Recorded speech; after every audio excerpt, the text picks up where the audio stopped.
Alright, so today we're going to change the rear shocks on a 2010 Mazda 3. Take off the tire, you need a 21 millimeter socket.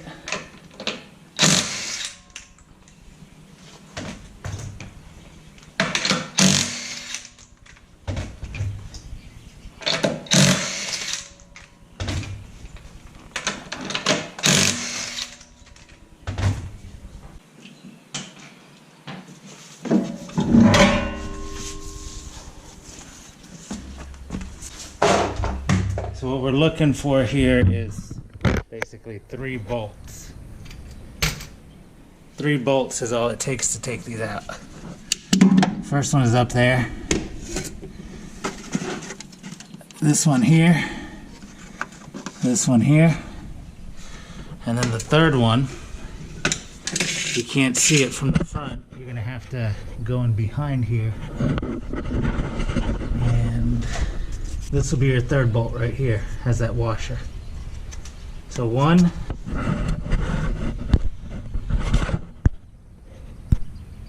and then up there is 2 and 3. You take those 3 bolts off, you have your shock off. And let me see if I can put this.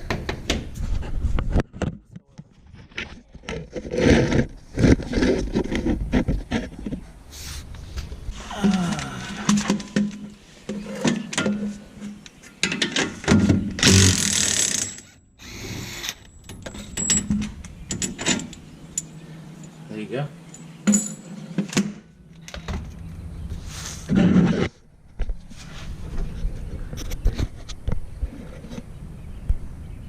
This is going to need your 12 millimeter socket. If you have an extension, that works best.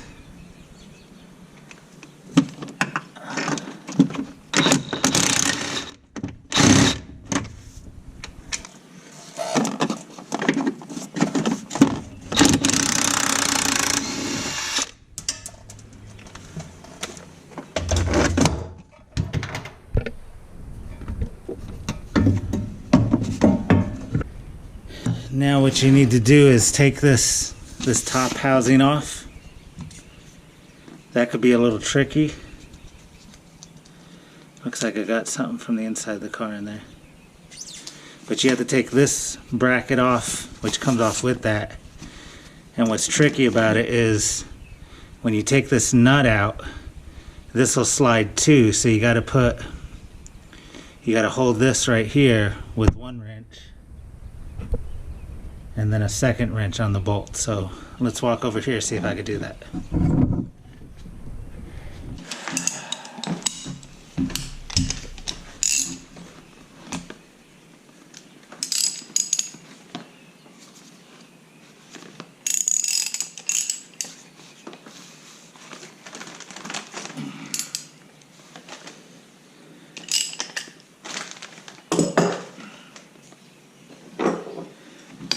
So what I did is I used my socket to break it free from this mount, and now to break, then the middle starts spinning once you break it free from this. So now I have to hold the middle part of the shock.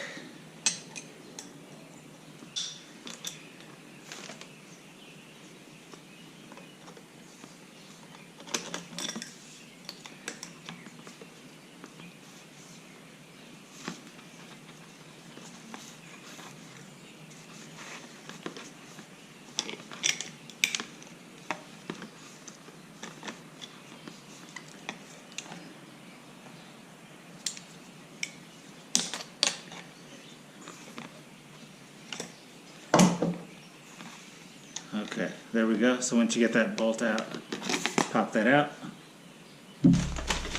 Let's go get the new shock.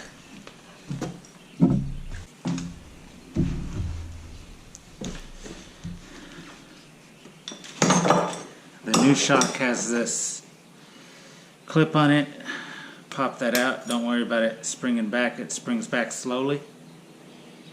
Wait for that to extend out. Throw this away. Give it a couple minutes for that shock to fully extend. Once it fully extends, we can start working on this. Alright. Then take the mount and the housing.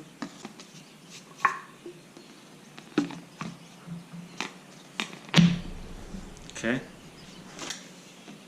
So screw that in there.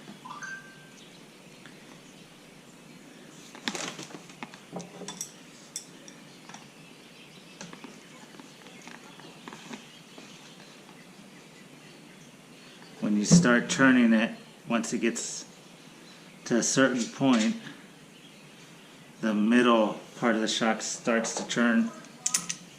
So you have to take your vice grips.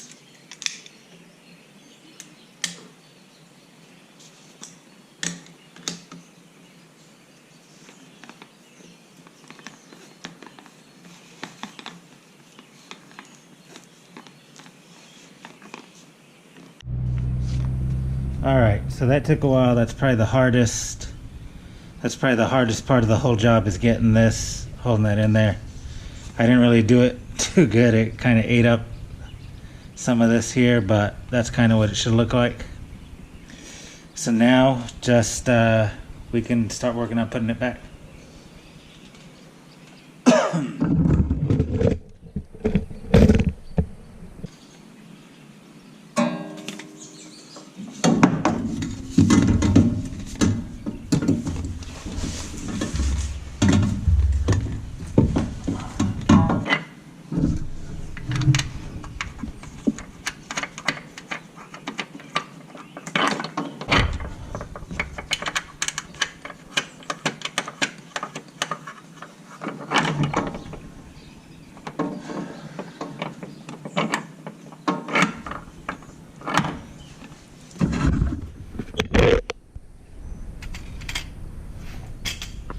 I got those 2 bolts right there, and bolt number 3.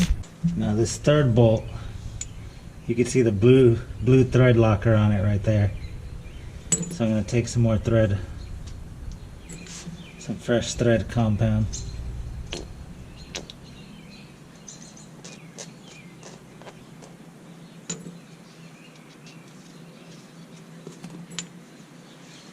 Now what you want to do, this isn't going to line up in that hole too well, so you can compress that shock and keep a little pressure on it, and then hand tighten it here.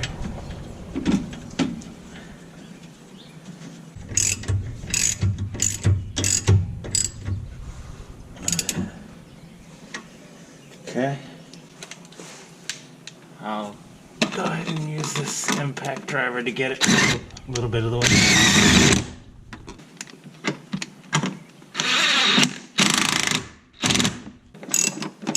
Now the torque spec is supposed to be 20 foot-pounds.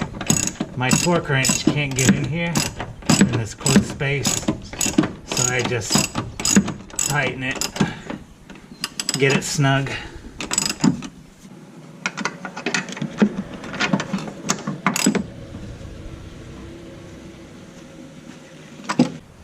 Get out my torque wrench.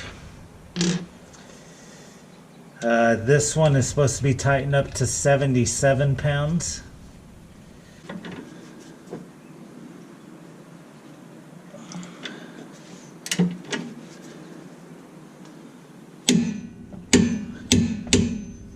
Okay.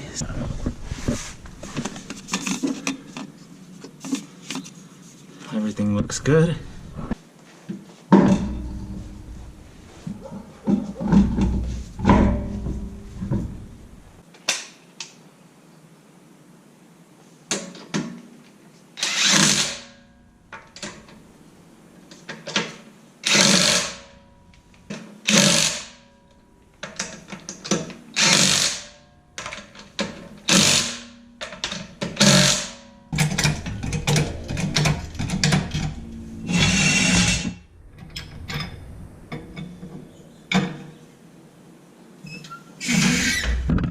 that is it.